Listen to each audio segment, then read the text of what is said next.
Thanksgiving began as a typical morning for trauma surgeon Dr. Dar Kavaspar.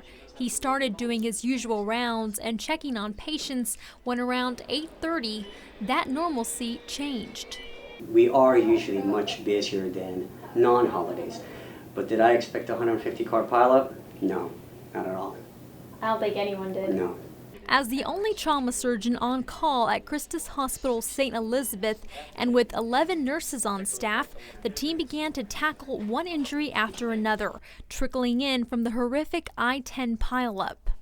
We had well over 20 patients in our emergency room, but only 10 of them ended up getting admitted. Almost all of them required some kind of a surgical procedure. Beginning on Wednesday and ending Friday, Kavaspar worked a 72-hour shift with only 4 hours of sleep. That day at all, did you have time to reflect or breathe even? Believe it or not, I started reflecting around 10 p.m. because that's when it finally all stopped. And that's when I had the first chance to look at the news to see the extent of the actual accident.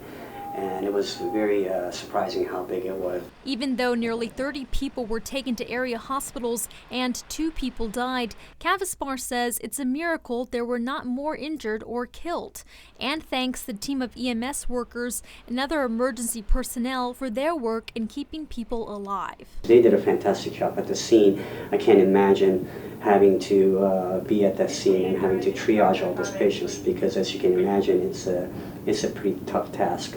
Now, days later, Kavaspar is enjoying a return to normalcy. He's worked at the trauma center for over 15 years and has seen a lot during that time. He hopes he never sees something like this again, but if it happens, he'll be ready. Accidents happen, and that's what we're here for. Erin Nichols, Fox 4 News.